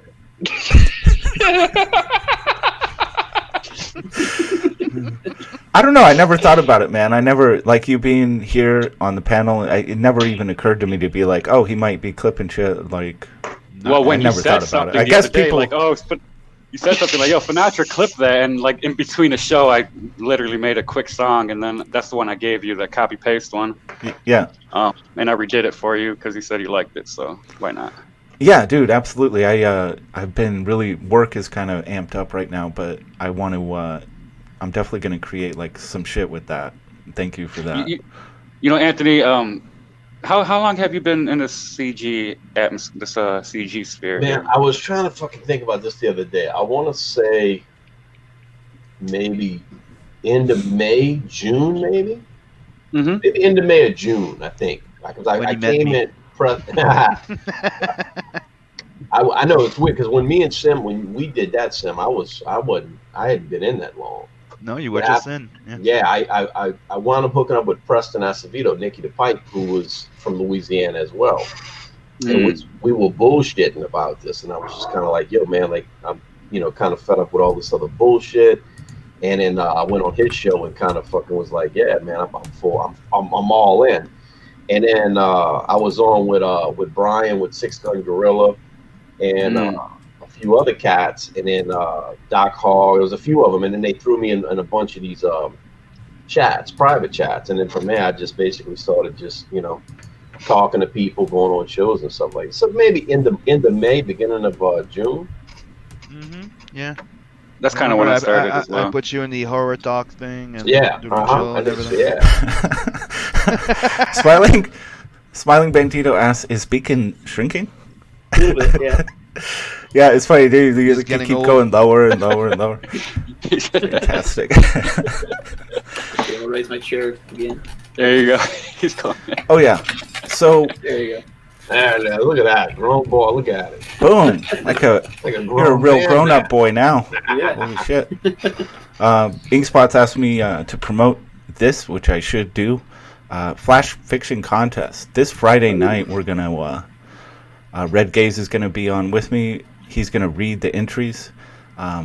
Basically, a 250-word flash fiction genre of fantasy.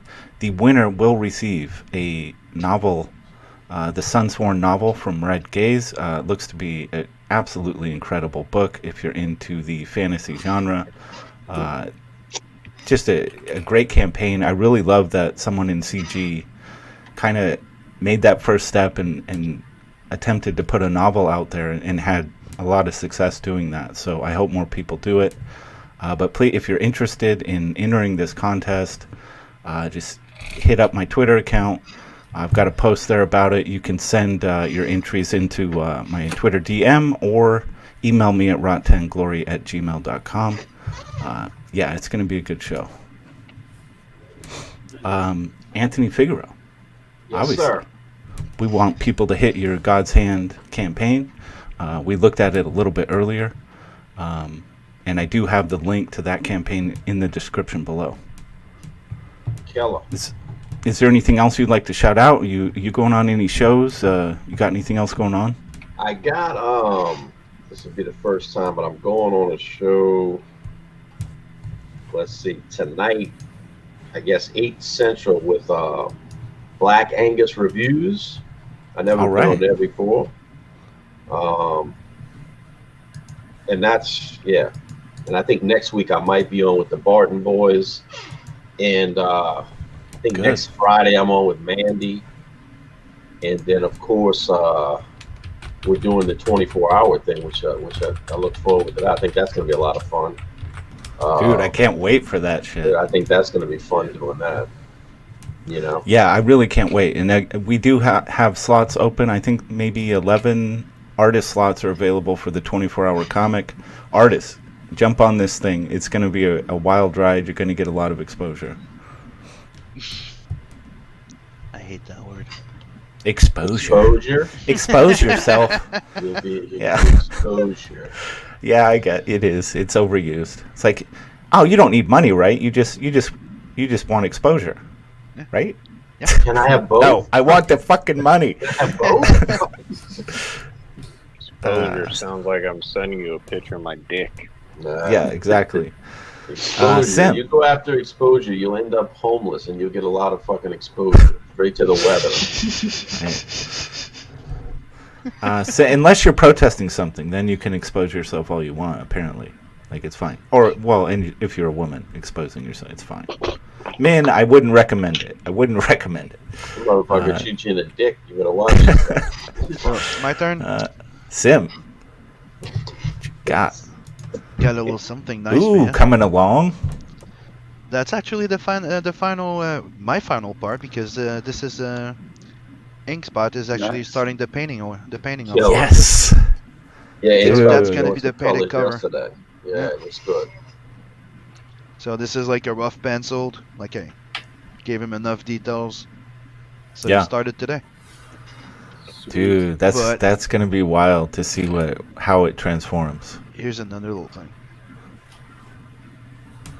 Hey. Recognize that guy there? Nice, dude. I'm working on the cover right now of Not the Merc. Number Nice. 1. You notice something in the back there? Kind of cool, right? Mm-hmm. Never seen that before yet, right? That's You're not beautiful, seeing it man. anymore. Yes. Sweet.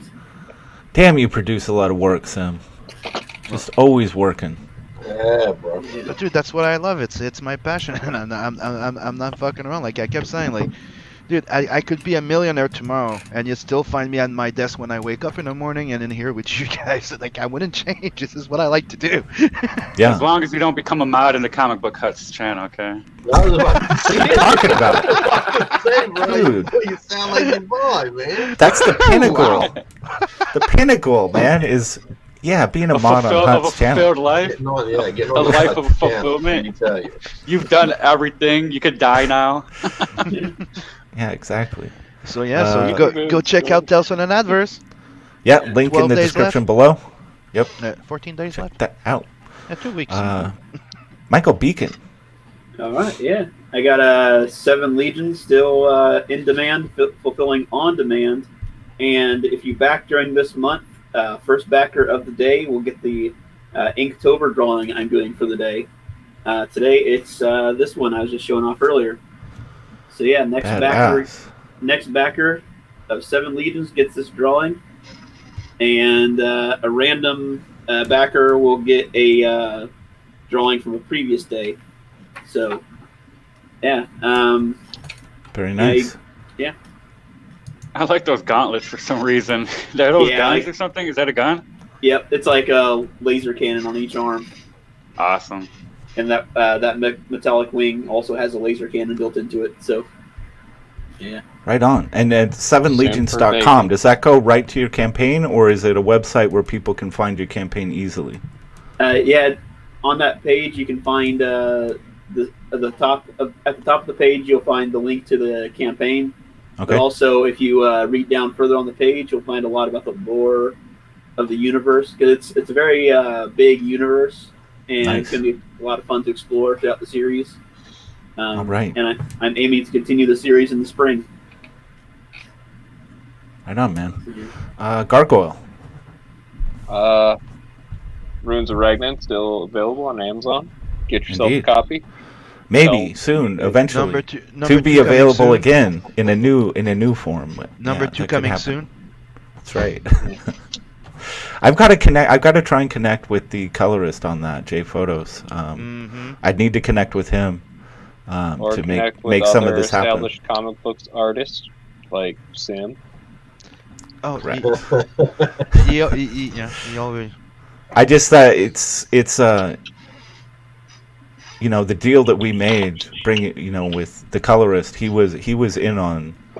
Definitely had a piece of that action on Runes of Ragnan, so I would certainly hold true to that agreement. So I'd need to get him involved for sure. I'd be drawing it. It'd be coloring me. Yeah, yes, that's right. I already Finatra- called dibs on that one, dude. As soon as I got my book and I started, dude, you read the back and then you start reading the first 10 pages. I sent him a message, and he could tell you what the message was. Yeah. Yeah. Dude, yeah. It's, it kind of has me excited. I'd love to dip back into that world again for sure. I really like it. Dude, And I think I've worked through my the heartbreak of it not really it was taking off at the time. It was a similar conversation and message that I told Michael Beacon about that goddamn freaking dwarf. Needs to be done, and I'm drawing it. Yep. Yep, already got something in mind. Panatra, you have anything you'd like to shout out? I'm still kind of thinking about a couple of different things to do with my channel, because I'm trying to find a footing. There's certain things I'm good at, there's certain things I'm not, but I guess when you put them together, it works out. Cause some people like it. I'm still putting up music, but I've been streaming like city skylines. And I've been noticed that I haven't been able to pop in, but I've been noticing that you've been doing the live streams. Yeah. So I'm still trying to find. Or another thing I did was actually mix down one of my songs last night so people could listen and kind of. I was thinking in my head, if they could hear it through the stream and it translate over these people's speakers in various ways, I could find out what sounds are higher or lower, what needs to get fixed. And I kind of had fun people watching the hot dogs get made, and that was another little thing. Nice. So I might make some more music live and have people jump in and tell me what to do. I think people kind of like that a little bit. That's and you're real easy to just type in Lord Finatra on YouTube. Real easy to find your channel. And I have a show that all I do is get drunk and make a fool out of myself. But that's Sunday mornings when nobody's watching. And that's when it's fun to just pop in and start taking some little puns at him. Yeah. No, I wanna be a part of that moving forward sometimes, for sure. To get people on and have them talk is more valuable to me than have people just listen to me talk, because I wouldn't mind just having people on. There's a couple people I have in mind who are just straight talkers, and I could just sit there and listen to them. Yeah. And that's the type of thing I like. I had Chris Oak on. I think we went on for like 2.5 hours just talking, and then he reminds me. He's like, "Hey, didn't you have content and video you wanted to watch?" I'm like, "Oh yeah, I totally forgot about all that stuff." So get it whipped up in the conversation. Everybody keeps complaining that when you get me and Anthony on the stream. No, it's great. No, this whole panel right here is freaking. It was fun, man. Yeah, it was. It's fine. So people, if you haven't subbed to Lord Finatra on YouTube, go and get that done. He's doing. Yeah, but cool lower stuff. your expectations. Yeah, just don't go in expecting. Stop it. Don't Stop expect it. You're worse than me, man. Okay, let's all go in this chat and help me build his self-confidence. Yes. Yeah, exactly. Yes. No, that's the thing, look though. at this. Finatra's show is a great chill stream that feels like you're hanging out with bros, drinking beers in the backyard. Boom, That's perfect. pretty much it. There you Pretty go. much it. I have Bandito. I love when he comes on because he could be my reader, because I read like crap. But I'm getting better at it though, Bandito. I've been reading a lot more lately. Nice.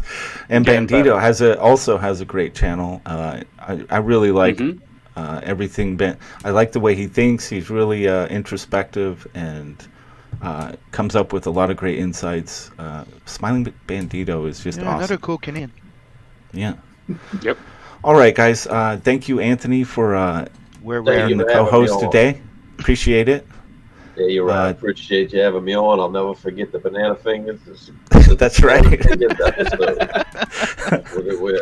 We won't let you forget the banana fingers. I know. I'm waiting. Sure I'm waiting to hear the song, bro. Banana fingers. Yeah, that's right. God's hand number 2. That's gonna be the banana finger tier.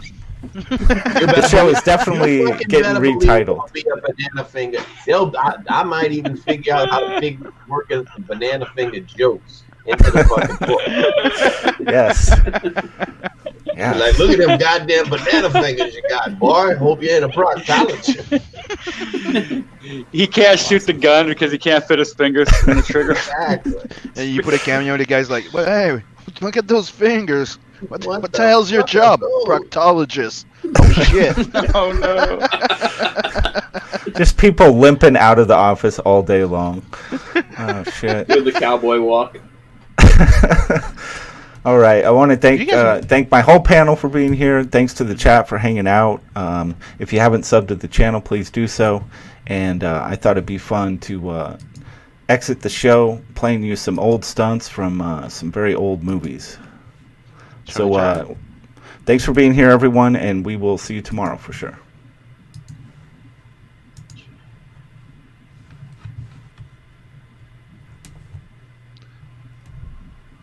Fun fact, he used to do his own stunts.